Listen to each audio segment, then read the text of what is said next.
അങ്ങനെ ഇപ്പോൾ അയൺമാൻ തൻ്റെ ഹോളോഗ്രാം ടെക്നോളജി ഉപയോഗിച്ച് ക്യാപ്റ്റനെയും ബാക്കിയുള്ളവരെയും കോൺടാക്റ്റ് ചെയ്തിട്ട് ഹൾക്കിനിപ്പോൾ എങ്ങനെയുണ്ടെന്ന് ചോദിച്ചതും അപ്പോൾ തന്നെ നമ്മുടെ ഹൾക്ക് അയൺമാനെ നോക്കി അയ്യോ പ്രേതമെന്നും പറഞ്ഞ് പേടിച്ച് കരയുകയാണ്. ഇപ്പോൾ ഹൾക്ക് പേടിച്ച് കരയുന്നത് കണ്ടതും ഹൾക്കിന് കാര്യമായി എന്തൊക്കെയോ സംഭവിച്ചിട്ടുണ്ടെന്ന് അയൺമാന് മനസ്സിലാകുന്നു.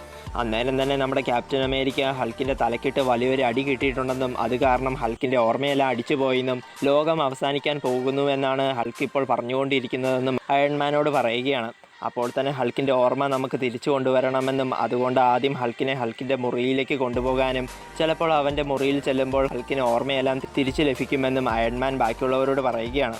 ഇപ്പോൾ അയൺമാൻ കുറച്ച് സൂപ്പർ ഹീറോ പ്രവർത്തനങ്ങൾ നടത്തിക്കൊണ്ടിരിക്കുന്നത് കൊണ്ടാണ് ഹൾക്കിൻ്റെയും ബാക്കിയുള്ളവരുടെയും അടുത്തേക്ക് ചെല്ലാത്തത്. മാത്രമല്ല ഇപ്പോൾ കാലാവസ്ഥ ആകെ മോശമായിക്കൊണ്ടിരിക്കുകയാണെന്ന കാര്യവും അതിൻ്റെ പിന്നിലുള്ള കാരണങ്ങൾ താനൊന്ന് അന്വേഷിച്ച് നോക്കട്ടെ എന്നും പറഞ്ഞ് അയൺമാൻ കോൾ കട്ട് ചെയ്യുകയാണ്. അങ്ങനെ ഇപ്പോൾ നമ്മുടെ ക്യാപ്റ്റനും ബാക്കിയുള്ളവരും ഹൾക്കിനെയും കൊണ്ട് ഹൾക്കിൻ്റെ മുറിയിലേക്ക് ചെല്ലുകയാണ്.